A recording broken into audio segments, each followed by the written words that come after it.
Watkins, and today I'm going to talk about a lawsuit being filed against Shaquille O'Neal, Tom Brady, Steph Curry, and a lot of other people who got wrapped up in this major problem, this major scandal that involved a company called FTX and a billionaire, former billionaire by the name of Sam Bankman-Fried. So get comfortable, buckle up your seatbelt. We're going to get started on the Black Financial Channel right now.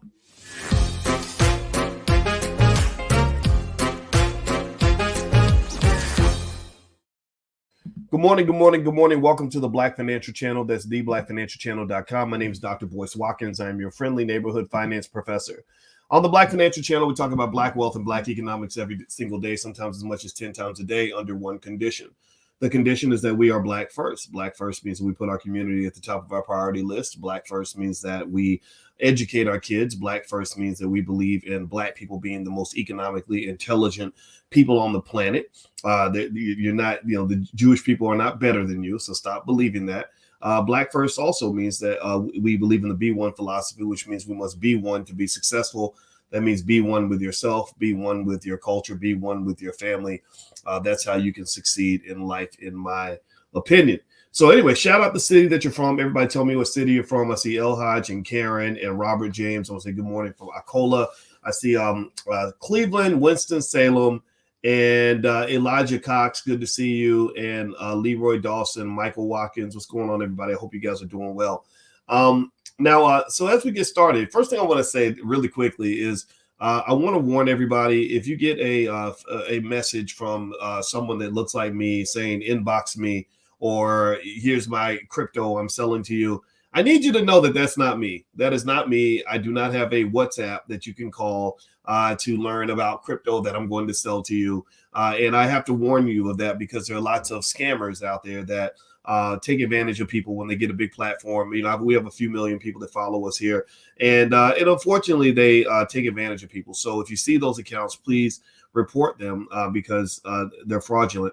And speaking of fraudulent, there's a company called FTX. FTX is a big crypto trading platform, or it was, and they were really doing some big things. How many of you knew about FTX? Give me a yes in the chat if you heard about FTX, or if you've heard the name Sam Bankman-Fried. Sam Bankman-Fried is this really squirrely, weird-looking white boy who was apparently pretty smart. I mean, he was able to be a billionaire at the age of 30 years old or something like that. He was actually born in 1992. When you're my age, 1992, that's hilarious because I remember 92. It was a good year. And so Sam Bankman-Fried was this young genius who went to MIT and everything else. I believe that's where he went to school. And everyone kind of gave him a lot of credit for being just one of the smartest guys in crypto. Even I thought that maybe he'd figured a few things out because when everybody else was crashing and burning, he wasn't. He was actually able to go in and make acquisitions of failed companies during the latest crypto winter, which is a really big deal. In case you don't know, it's during crashes and when the market breaks down that a lot of people make a lot of money, right? So like Warren Buffett has made tens of billions of dollars during the worst economic times. And I'm going to show you guys a picture of Sam Bankman-Fried. There's his picture. I told you he's a squirrely looking white boy. He's kind of weird looking, he's got that crazy hair. And so Sam Bankman-Fried ran FTX and he looked like he was doing really well. And it turned out that he wasn't. The company ends up going bankrupt. And in fact, I'll give you a little background on Sam Bankman-Fried, and then I'm going to explain to you why Shaquille O'Neal, Steph Curry, Tom Brady, and all these other celebrities are being dragged into court with him.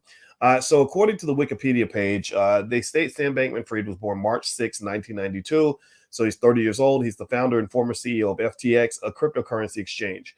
FTX.US, its U.S. affiliate, and Alameda Research, a quantitative cryptocurrency trading firm. FTX experienced a solvency crisis in late 2022, which led to a collapse of FTX's native currency, FTT. Amid the crisis, Bankman-Fried announced that he would wind down operations at Alameda Research and resign as CEO of FTX, which filed for Chapter 11. They don't finish the story, which could end with him going to jail or something because this guy, he's in a lot of trouble. A lot of people are really mad at him, as they should be. He lost a ton of money. They said his net worth peaked at $26 billion. In October 2022, he had an estimated net worth of $10.5 billion. However, on November 8th, 2022, Amid FTX's solvency crisis, his net worth is estimated to have dropped 94% in a day to $991.5 million, according to Bloomberg's Billionaires Index, the largest one-day drop in the index's history. By November 11, 2022, the Bloomberg Billionaires Index considered Bankman-Fried to have no material wealth. So this guy went from having $26 billion in net worth to literally having less money than every single person in this podcast. Literally, congratulate yourselves because right now you are richer than the white boy that's on the screen. and just a month ago, you would have been happy to be friends with him. You'd have been excited about doing business with him because he was worth $26 billion. Now you have more money than him. He would have to borrow money from you if he wanted to make a trip to McDonald's, theoretically speaking. So Sam Bankman-Fried apparently, took some risks that were unnecessary and drove the company into the ground, and he's been vilified. And as a result of that, a lot of people are getting hurt. And what's interesting to me now, of course, I took great interest in this because when I was working on my PhD, it's so funny. There was an article somebody wrote where they quoted me. They quoted me as a former academic or an ex-professor. I'm not a former academic. I'm still an academic. Once you get a PhD, you have the PhD for life. So I'm always an academic. I'm not a former professor. I'm more of a professor than I've ever been because I teach more people than I've ever taught in my life. So so anybody who ever writes an article about me, don't use X, don't use former. I ain't X nothing. I'm currently a professor. I'm currently an academic. I just teach my own people now. I used to teach, a lot of white and Jewish and Asian kids at Syracuse University, and they were very nice people. But now I teach Black people. What's more important on this earth than to be a professor teaching Black people? Can you tell me a more important role I could take as a professor? I can't think of one. So I want to just throw that out there. But with that said, when I was working on my doctoral work, I remember one of the things I spent a lot of time studying, I worked under this guy named Renee Stoltz. Renee Stoltz is at The Ohio State University. He makes millions of dollars a year. I think he's one of the highest paid people in the entire faculty there because he's one of the world's leading experts in risk management. He's one of the world's leading experts in spotting and identifying situations just like this. He's like the doctor that can spot the cancer before it becomes terminal. And so what I'm really thinking about when I see this whole situation is that this was a big issue because this didn't just affect Sam Bankman-Fried or just affect his company. This affected the credibility of the entire industry. It affected everything. It was like, to find out that Sam Bankman-Fried was going bankrupt is like finding out that Michael Jordan doesn't know how to play basketball, or that LeBron James can't dribble and can't shoot. And he was never a good basketball player. We just thought that he was. And then you're like, well, wait a minute. If LeBron sucks, then what does that say about everybody else who's on the court with him? And so Sam Bankman-Fried was kind of the poster child for crypto. He was the guy that was carrying the banner for crypto in the middle of the crypto winter. He was going around and he was rescuing companies.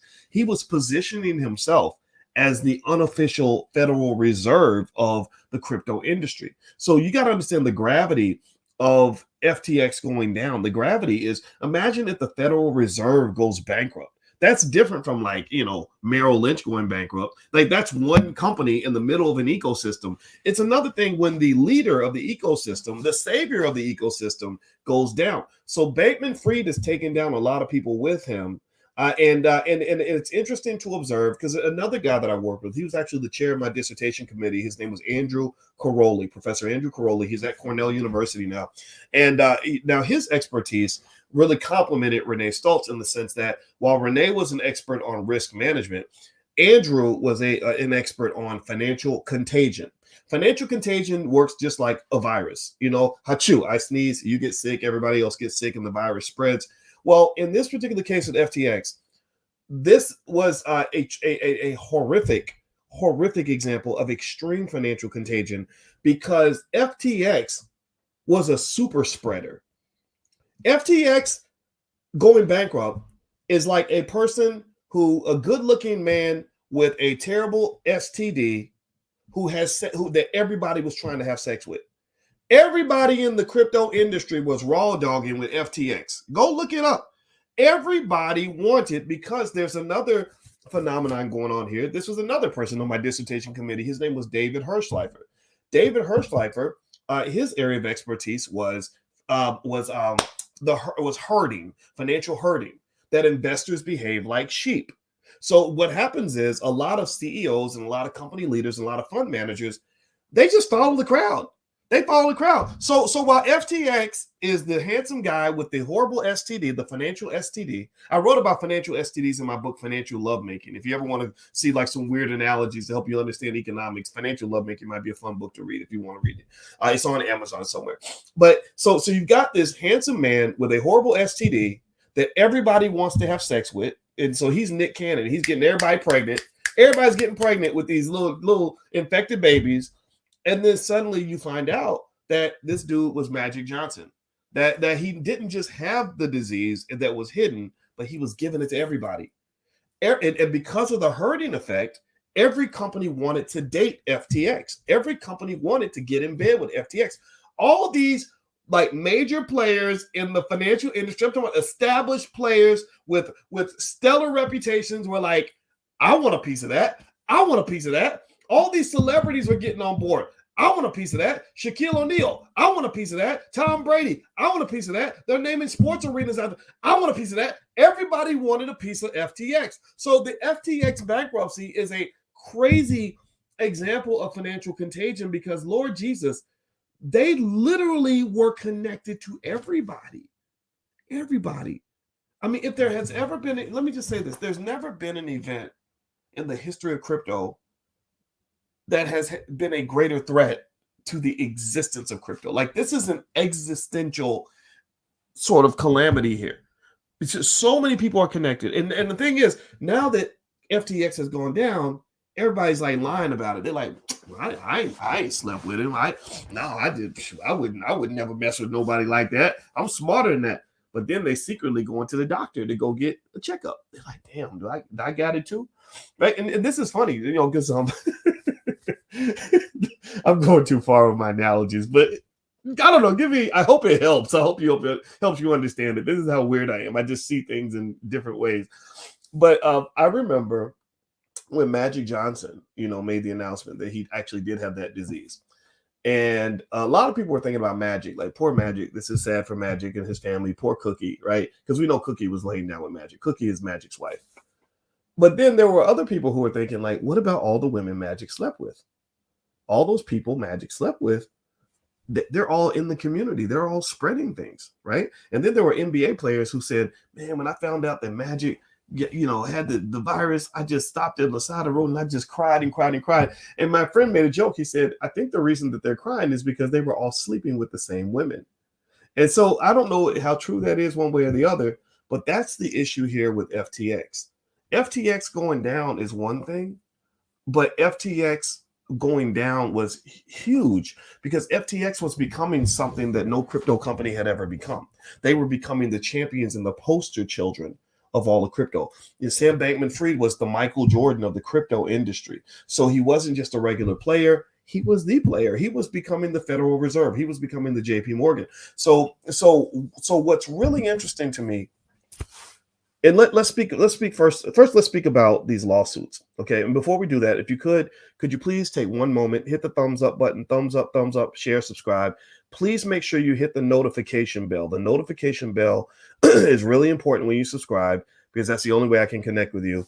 Because sometimes you talk a little bit extra black and your channel gets shadow banned and all that. So if you hit the notification bell, you'll be notified. Another backup way for us to connect is for you to text me. Text the word Boyce to 31996. If you text Boyce to 31996, I won't bother you much, but I will let you know when we have something going on that you might want to be a part of, or whatever the case may be. You'll be invited into our family. We love educating our people on wealth. And you ain't got to be black to be here. But I am black first. All right. So let's go to the celebrity lawsuits. So Tom Brady, Shaquille O'Neal, Steph Curry, Naomi Osaka, and a few others are all connected to FTX. Again, because everybody wanted to sleep with FTX. Everybody wanted to get in bed with FTX. So all these celebrities were getting massive amounts of money, massive amounts of equity in FTX. I imagine Tom Brady's pretty pissed off. Tom Brady's one of my favorite football players. I just love, I'm sorry, y'all might get mad because he's white, but Tom Brady's a bad boy. I mean, if you're a football fan, you got to be a fan of Tom Brady and his accomplishments. And so Brady, he's probably pissed off for two reasons. One, he's getting a divorce. That right there is going to eat a big chunk of his wealth, maybe half of it. And then on top of that, he's got this FTX debacle. And from what I understand, there are claims that he and his wife had hundreds of millions of dollars tied up into FTX. So a lot of money got lost. And my heart goes out to all the people that put their money on this exchange. A lot of that money isn't coming back because allegedly Sam Bankman-Fried was using investor deposits in order to go make his own investments and whatever in Alameda Research, another company he had that was connected to FTX. That's a big problem. That's where I wonder if someone's going to send him to jail for that. At the very least, somebody's going to catch him on the street and beat his ass because some people lost everything. Now, here's what I want to warn you guys about. Look, here's the deal. You'll never hear about me losing all my net worth because one company went down. You'll never hear about that. The reason you'll never hear about that is because I don't put all my money on one exchange. You don't do that, especially, my Lord, especially not in the world of crypto. What I see in crypto, and I'm going to sound like an old man when I say it, FTX. What does FTX stand for? Let me see. Yeah, that's a good question. Somebody asked that question. Let me look it up. I don't know. Let me see. What does FTX stand for? FTX stands for. Oh, it's just futures exchange. Okay, there we go. All right, so that's what FTX stands for. All right, so so the reason you'll never hear about me losing all my money because one company went bankrupt is because one of the most fundamental rules of investing is that you have to spread your money out. You never ever put all your money in one place. You definitely don't put your money in one company. You don't put your money in one industry. You don't put your money in one asset class. You don't put your money on one exchange. I keep my money on several different exchanges because if the technology goes south, if there's a hacker that breaks in and steals all the money, then my money's gone or my money's tied up in court. I don't even put all my money in one bank. And I know if banks have FDIC protection, which crypto exchanges do not. And so effectively what I see with the FTX situation as well is, even though I just want to go like beat this kid up for like being so silly and getting ahead of himself, it wasn't completely his fault in the sense that what basically happened is that you found out the emperor had no clothes because somebody forced the emperor to go outside with naked. Like it's like you're in the water and below the water, everyone says I have a three-piece suit on underneath this water. Well, somebody basically pulled the water down and it showed that they didn't have the clothes on, and then suddenly everyone lost faith in this company. Now, do I think that it's a good or bad thing? I don't know. It's life. It's how things work, right? But at the same time, I think that had Sam Bankman-Fried and his investments not been questioned publicly by the head of a rival company called Binance, I don't think any of this would have happened. But this really also reveals the fundamental fragility of crypto. A lot of crypto is driven heavily by investor perception. It's driven heavily by trust, and that trust is fragile in a fragile economy. In this economy, trust is a really hard commodity to hold on to. And once it's gone, then wealth disappears. And in fact, in the Black community, part of the reason our wealth is not what it needs to be is because we don't have trust.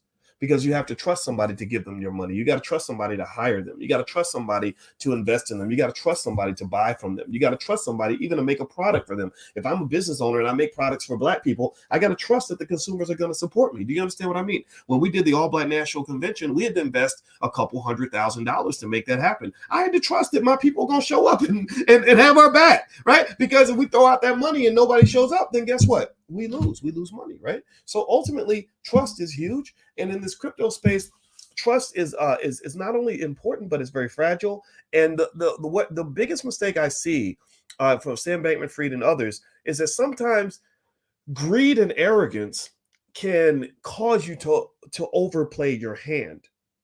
There's no reason on this damn earth that they should have had all that leverage in an industry that is this fragile and the trust can be broken so quickly. There's no way. And even beyond that, the people that gave them the debt, they didn't do their due diligence. They all basically behaved like sheep. They followed the crowd.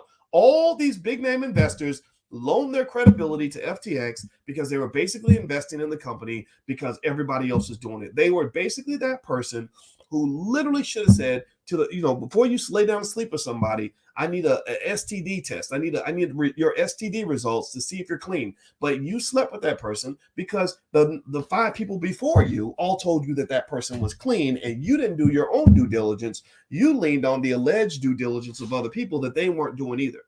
Somebody missed the fact, seriously, if somebody had gone through carefully and really looked in detail, and somebody eventually did that, by the way, that's what cracked everything. If somebody had looked at FTX's finance in extreme detail and done their due diligence, none of this would have occurred. They would have said, no, this is too risky. We're not allocating our capital in that direction. This is not, because if things go wrong, this could go bad. But instead, sometimes greed and arrogance can drive you to go a little too far. So to me, what can occur, I can imagine, again, I'm not 30, I'm 51. If I were a 30-year-old billionaire, it would be very easy for me to falsely believe that I can do no wrong. It would be, if I'm a 30-year-old billionaire who's never really seen any significant economic slump, who's never seen the whole world crash and burn right before me, then it's very easy for me to think that my shit don't stink, that everything I do is going to turn to gold and I'm always going to win. I cannot lose. And I'll tell you what, with Tom Brady being one of the guys named in this lawsuit, if you watch Tom Brady long enough, you know that there are some days where Tom Brady has a bad game. He doesn't go on the field and win every single game. He's always preparing and playing to prevent losing the game, right? Because he knows he can lose, And I think that with Sam Bankman-Fried, I wonder if this was a young guy who just thought he could never lose, because $26 billion is a lot of money. And I'm gonna tell you what, if I had that kind of wealth at his stage, not to armchair quarterback it, but number one, I think all that leverage was insane. Just because people are willing to loan you money doesn't mean you need to take it. Number two, I would have gotten as much of my money out of crypto as I possibly could. I would have been buying real estate, which is a much more stable investment. I would have been buying stocks in Fortune 500 companies. I would have and that's what I thought he did. That's why I thought that he was able to withstand the crypto winter a little bit better than everyone else, because I said, okay, here's a guy who seems to get it. He seems like a guy that didn't go into excessive greed. He didn't over leverage. He didn't under diversify and put all of his money into crypto. He's not that stupid. He's smart. Well, maybe not. I don't know. I'm not going to sit here and say he's just dumb and crazy and stupid, but I am going to say that he took some risk that is going to cost him for the rest of his life. He may end up going to jail. He hurt a lot of people. And now you're going to see a ton of regulation in crypto, which is going to be very good for crypto. If you want to know what I'm doing, I'm buying lots of Bitcoin, because I believe that eventually when the dust settles, the whole industry is going to be much more stable than it was before, right? So anyway, do me a favor, hit the thumbs up button, thumbs up, share, subscribe. I want to remind everybody, tomorrow night at 8 p.m., Thursday night, we're doing the second week of our options training camp, stock options training camp. Everything from the previous week is recorded, so you can have all of that. So it's not too late to join us. If you'd like to learn about stock options and how to make it work for you, that's what I'm doing right now. I'm doing the stock options training camp. You can go to boycewatkins.com if you'd like to see that, or if you're on Instagram, you hit the link in my bio. And also this weekend, Michelle Walker Davis is an expert on writing grants and getting government contracts, which can be huge. Like, they can literally change your life overnight if you get the right government contract, or if your 501c3 gets a grant, or they even have grants for businesses too. So if that's of interest to you and you want to learn how to break through all of that, then you can actually go to boycewatkins.com. That's the 19th and 20th. And somebody just reminded me that today is Thursday. So actually it's tonight. So sorry, I said tomorrow. I meant to say tonight. My apologies for that. Okay, let me see. I saw somebody said, how liquid is crypto? I think crypto is as liquid as you make it out to be. One of the problems with DeFi and everything else, in my opinion, is that you have companies operating as banks, but they don't have the experience nor the capitalization to actually be well-functioning banks. See, what's happening in crypto, in my view, is nothing but a repeat of what's already happened in the U.S. economy. This is a reminder of things that happened in the broader economy during the Great Depression. So after the Great Depression happened, they came back and said, how do we create trust in the system? That's when they developed, the Federal Reserve as a lender of last resort. That's when they developed things like FDIC protection. They put those things in place because they learned how important trust is to prevent a run on the bank. So ultimately, that's kind of what crypto doesn't have. So If you're going into the DeFi space and you're loaning out, you're staking your crypto and you're getting these really high interest rates, that right there should be a warning sign. Typically, when something seems too good to be true, it probably is. So when they're offering you these really insanely high rates of return, and the bank is only offering you like less than 1%. It's more now, right? Because the Fed has increased interest rates. But basically, you have to always ask yourself, where's the extra risk? Where's the risk? It's like if I get offered a job of taking a grocery bag down to somebody's house once a day, and I get $10,000 a week to do that job, I should be asking, what's the risk? What's in this bag? What are the worst things that can happen to me? If you don't ask those questions, then you're not thinking about the issues. Let's see. Somebody says, what do you think about DL Hughley's response to you? I have to go check it out. I don't pay much attention to guys who are employees of the Democratic Party. So no disrespect to DL. We got mutual friends, and I've known DL for a long time. But I don't dislike the guy. I think he's trying to do the right thing. But I personally am a believer that Black people don't have to be tied to any political party unconditionally. I think that if you want to vote Democrat or want to vote Republican, I think that it's your right. But I think that the best way to move forward economically as a people is for us to just not be pre-committed to any political party. Like, I think that we should say, I'll vote for whoever gives me the best deal. And I think that's the best approach.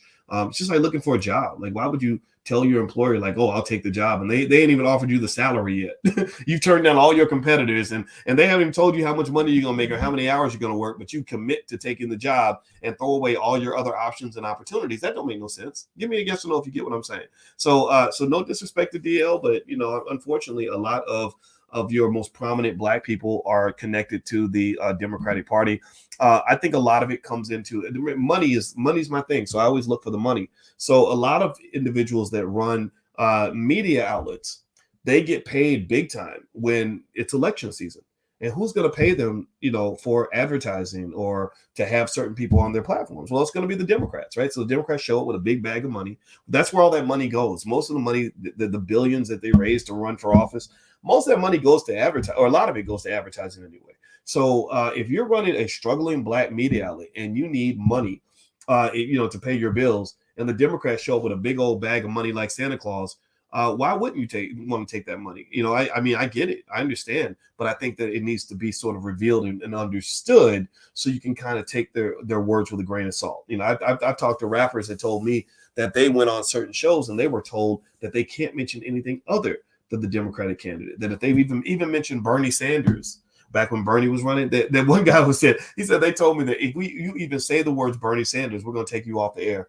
I don't think that that's fair. I think that I think you do your best for other people. The best way someone can serve you is by allowing you access to all the information that allows you to make an informed decision. So that's my 2 cents. That's where we ideologically disagree. But I don't think he's all bad. I don't think he's a dumb guy. I just, I'm just not, I'm not here to be a cheerleader for any political party.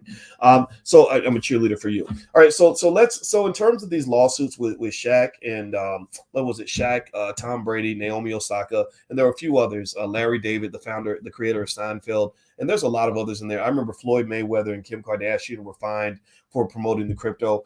I think that what's going on here, and I'm wondering how they're going to regulate this, but there is a big issue where you have so many cryptos out here that are just absolute garbage, right? So, in fact, there are 12,100 different cryptocurrencies that have been technically defined as zombie coins. And these are coins that have no inherent value. There's no ecosystem around the coins or anything. It's just all hype. So if you have a zombie coin and you're dealing with a society where financial literacy isn't necessarily the highest priority, and people tend to follow celebrities, then the easy trade is to create a coin, right? And you create, 1 billion units or 10 billion units of this coin. And then you put them out on the open market for a quarter, 25 cents a piece. And you keep 90% of the coins for yourself, right? So they're 25 cents a piece. You got 10 billion. That's $2.5 billion that was created out of thin air. So then what you got to do is you got to get people to believe in this coin. So what's the best way to do that? Well, if I've got a little bit of money, I can go to a Kim Kardashian who will let me pay her $100,000 to tweet something out to, 100 million people. And I say, okay, Kim, here's 100K, tweet out this coin and say, I think this coin's a good investment. Then what happens is she tweets it out. Next thing you know, a bunch of people, they inject real value into the coin because they're all going out and buying this coin for 25 cents a piece. So suddenly the coin's market value is 25 cents or higher.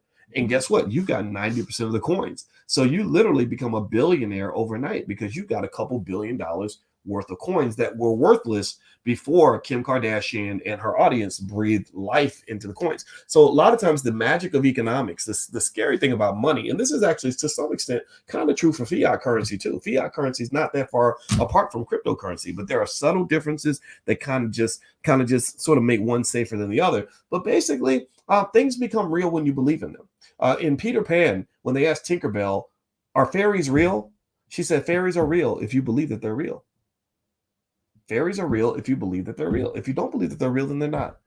Right. So and that's literally it. Perception is reality in economics. And that's something you have to be really careful. That's why, when we talk about economics in the Black Business School, I love to incorporate things like perception, psychology, emotionality, because that's a huge part of finance. That's what they call behavioral finance. That was when I wrote my dissertation. I wrote it on financial psychology, behavioral finance, stuff like that. A lot of our human behaviors play a big role in how economics works. And the thing is that the reason you want to regulate, modify, and be very conscious of your own behavior and your own processing is because if you have the wrong behavior, like for example, if you herd like sheep, then guess what? People spot that. People that are conscious spot that. It's like being at a party. If everybody's drunk except me, then I have a huge advantage over the drunk people. If I'm there, if I'm a predator and my goal is to get something out of you, you're a pretty girl and I want to sleep with you, and I know you're drinking, and I'm not drinking anything, then I know what's going on and you don't. Well, that automatically creates an imbalance of power in my favor, right? Or if I'm trying to get your money, there are people that, why do you think casinos serve so much liquor and they give you the liquor for free? If you get drunk, are you going to tend to gamble more or gamble less? If you're drunk in the casino, are you going to be more careful with your money, or are you going to just make it rain and throw it around? See, so financial consciousness, financial awareness is really important. Financial psychology is extremely important. My wife is a therapist, and one thing that she does for the students in our Prime program, which you can feel free to join, just go to my website, boycewatkins.com, or you can go to drboyceprime.com. This Sunday, she's doing a session on financial therapy. Every week we do financial therapy, because if you get your mind right, then your money will be right. But if your mind's wrong, your money's going to stay wrong. And a lot of you were raised in an environment where the money mindset was wrong. Don't believe me? Go look back on the economic nonsense that you saw happening when you were a kid, and ask yourself, did this actually end up good, or did this create chaos, stress, unhappiness, and trauma? So it's time to grow up. So in this particular case with the crypto, I'm not going to sit back and say everybody was stupid. I don't think Sam Bankman-Fried is a dummy. I think that Sam Bankman-Fried had a risk that he was not aware of per se. And I just don't understand how on earth you can have such a fragile industry with so much leverage. I just don't get that part. And also, I encourage you, and when it comes to economics, I just believe that you really want to rethink capitalism and your commitment to being a hardcore capitalist, because capitalism is what drives a lot of greed. Again, think about it. If you can make $1 billion a year and stay completely safe, why are you leveraging up trying to make 10 billion a year? Seriously. I mean, you're already big. Why do you got to have the biggest, your junk is big in the bedroom. Why you got to have the biggest junk on the block? Why you got to be the king of the block? Why do you, if you're making $1 billion a year and you're safe, super safe, no leverage, no nothing, what makes you feel like you got to scale up? Why do you need an extra $9 billion? No, you don't. You don't need more than $1 billion. So ultimately, that's what capitalism does. So capitalism makes us want our company to be the biggest company and the biggest whatever. I say leave that alone, man. Find your financial freedom, find your bliss, find your happiness, find your safe space, and then at that point you can stick right there. So let me see. Howard says, Kanye said, wait till I get my money right before he exercised his plan to cancel his unfair business contracts within the industries. Yeah. Kanye and I talked for a long time about that stuff with Adidas and everything. And I'm going to be honest with you. I hope Kanye doesn't mind me saying this, but I don't agree with him pushing the issue as far as he did. I think that Kanye wasn't mad at all Jewish people. I'm going to say it like that. I think he was mad at certain people he'd done business with, or people that were maybe controlling the music industry. I'm mad at those same people. And I think you could have said it in a way where you take on the vultures in the music industry. I mean, Dame Dash has talked about this for a long time. But if you say it wrong, then every Jewish person on the planet is going to think that you hate them. And I don't think Kanye hates all people who are from a certain ethnicity. I think that he was mad at certain people, and I think that the amount of money he was making from Adidas, $250 million a year is a lot of money. I mean, that's $20 million a month, And what I would love is I wish I had $20 million a month to go and build Black-owned schools all across this country. I don't get me wrong. I understand. I know, yeah, we are, sure, we're the original children of Israel and everything else. I believe that. I think that there's some merit to that whole argument, but I'm not going to throw away $250 million a year to make that point. There's too much important work to do. And I think that we've got to get out of the whole chest thumping mode where it's like, I'm going to throw it all away just to make a point to you, just to prove to you that you can't control what I say, and actually just start doing the damn work. Who cares what people think about you? Who cares if you're the original Jews and they don't think you are? I don't care. I want to go build schools for our kids. I want to build businesses in the Black community. I want to see Black people win. I want to see my loved ones doing well. That's what I want. I don't necessarily care a whole lot about. Sorry, hold on. I don't necessarily wake up in the morning feeling like I need to go and fight other groups of people. I just want to love myself and love the people around me, man. That's I mean, that's so I'll just honestly say I don't agree with Kanye letting go of the Adidas deal, because he's the only guy that can get that deal. He's the only guy that can sell $1.7 billion worth of shoes. Adidas didn't want to end the deal. Adidas, they needed him. Their stock price dropped by 50% when they cut Kanye out of there. And so they didn't want to let him go either. They were like, dang, come on, let's figure this out.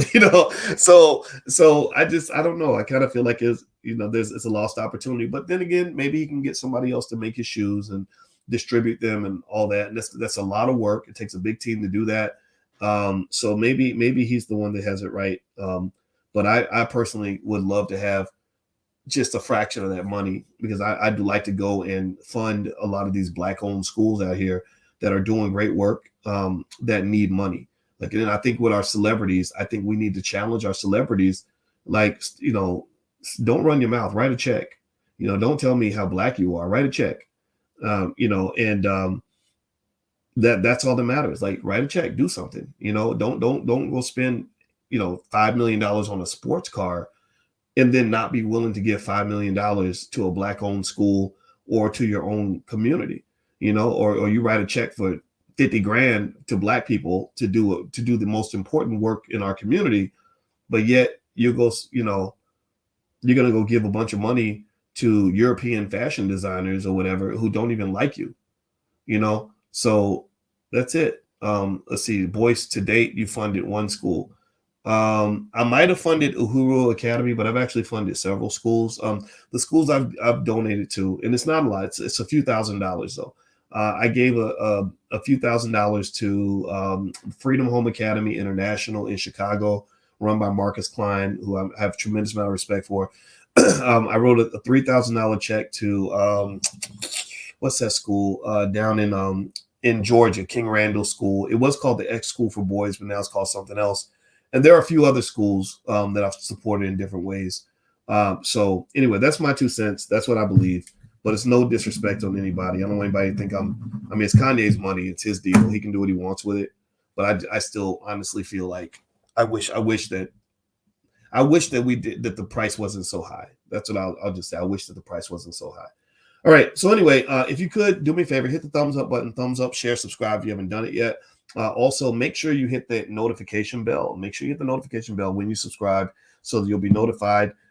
If you want to join us for the stock options training camp tonight at 8 p.m., you can go to boycewatkins.com. The link is right there, or hit the link in the bio if you're on Instagram. Or if this weekend, Michelle Walker Davis, she's doing the 2-day conference. I'll be there on getting government grants and government contracts. If that's something that you've always wanted to do, she is the person that can show you, because she's done that to the tune of millions and millions of dollars.